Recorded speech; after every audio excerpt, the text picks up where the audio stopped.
ఇందుకూరుపేట మండలం కొత్తూరు గ్రామంలోని జిల్లా ప్రజా పరిషత్ ఉన్నత పాఠశాల నందు గురువారం నాడు నూతన పాఠశాల యాజమాన్య కమిటీని ఎన్నుకొనుటకు ఎన్నికల పరిశీలకులుగా ఉషా కిరణ్ గారు విచ్చేసి ఎన్నికల ప్రక్రియను నిర్వహించారు. మొత్తం కమిటీ సభ్యులు 24 మందికి గాను చైర్మన్గా నెల్లూరు మల్లికార్జున, వైస్ చైర్పర్సన్గా పిట్టు మమతాని ఎన్నుకున్నారు. మాజీ చైర్పర్సన్ తిరుపనబాడి వెంకటేశ్వర రెడ్డి గారికి వీడ్కోలు పలుకుతూ సన్మానించారు. నూతన చైర్మన్, వైస్ చైర్మన్ గారికి శుభాకాంక్షలు తెలుపుతూ పాఠశాల సిబ్బంది ఘనంగా సన్మానించుకున్నారు. ఈ కార్యక్రమంలో పాఠశాల ప్రధానోపాధ్యాయులు ఊటుకూరు మల్లికార్జున, బోధనేతర సిబ్బంది పాల్గొన్నారు. కొత్తూరు ఇందుకూరుపేట మండలంలో ఈరోజు జరిగిన పాఠశాల యాజమాన్య కమిటీ ఎన్నికలలో ఉదయం ప్రతి తరగతికి 3 సభ్యులను ఎన్నుకోవడం జరిగింది. మధ్యాహ్నం పూట 1:30కి చైర్మన్, వైస్ చైర్మన్ ఎన్నికను ప్రారంభించాం.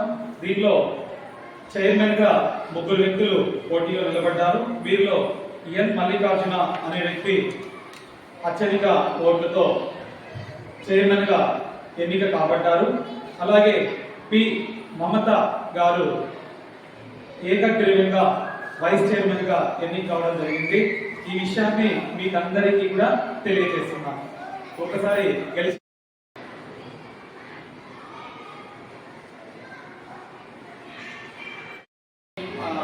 పాఠశాల యాజమాన్య కమిటీ ఈ ఎలక్షన్స్ వీటికి సంబంధించి కొన్ని విషయాల్ని మా ఇన్ఛార్జ్ ప్రధానోపాధ్యాయులు స్వాగత సమానులు. ఎందుకంటే నాకు సారే చెప్పారు, కమిటీ అనేటువంటిది మామూలు మన వ్యక్తిగత ప్రయోజనాల కంటే వ్యవస్థ ప్రయోజనాలకి మనం ఎక్కువగా ప్రాధాన్యత ఇవ్వాలి. ఇవి ఏవో మనం మనసులో పెట్టుకొని మనకేదో స్వార్థం కోసమే మనం ఈ కమిటీలో ఉండటం అనేటువంటిది అది పెద్ద మన బిడ్డల భవిష్యత్తు, మన పాఠశాల భవిష్యత్తు బాగుండాలనేటువంటి ఉద్దేశంతో మనం పాఠశాల కమిటీకి ఎన్నికయ్యి పాఠశాల పురోభివృద్ధికి మనం తోడ్పడాలని తెలియజేస్తున్నాం.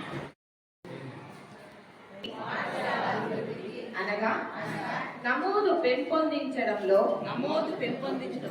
గుణాత్మక విద్యను పెంపొందించడంలో పిల్లల రోజువారీ హాజరును పెంపొందించడంలో బాలికా విద్యను అభివృద్ధి పరచడంలో డ్రాపౌట్లను లేకుండా చేయడంలో ప్రభుత్వం సూచించిన వివిధ కార్యక్రమాలను అమలు పరచడంలో నా వంతుగా కృషి చేస్తానని మా పాఠశాల ఆవాస ప్రాంతంలో పిల్లలందరినీ ప్రభుత్వ పాఠశాలలో చేర్చడానికి సాయశక్తుల కృషి చేస్తానని ఆత్మసాక్షిగా ప్రమాణం చేస్తున్నాను.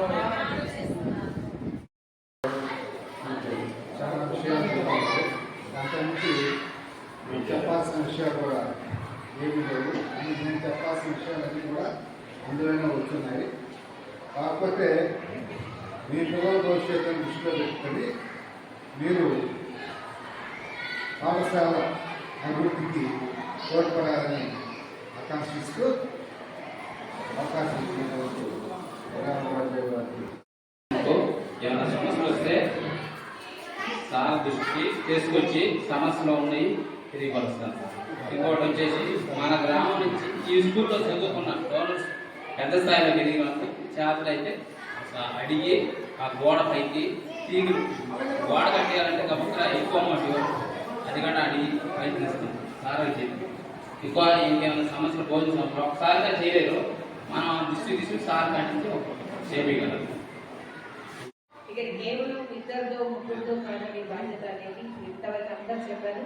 మీ అందరికీ బాధ్యత ఉన్నది. పాఠశాల అభివృద్ధిలో పిల్లల క్రమశిక్షణలో కానివ్వండి, మీరు చెప్పినటువంటి మధ్యాహ్న భోజనం కానీ ఏదైనా కానీ ఇందాక గోడ దూకుతూ ఉంటారని ఇట్లా రకరకాల సమస్యలు చెప్తున్నారు. సార్ చెప్పినట్టు ఇందాక చెప్పారు, రోజుకు ఒక్కళ్ళు వచ్చి మొత్తం ఎక్కువగా కృషి చేయాలని మీరు చెప్పిన సమస్యలే కాకుండా ఇంకా అంతర్గతంగా కొన్ని సమస్యలు ఉంటాయి. మమత గారు మీరు చెప్పినంత సౌమ్యంగా అదే రకంగా పాఠశాల అభివృద్ధి కూడా మీరు తోడ్పడాలని ఇందాక ఒక మాట బాగుంది.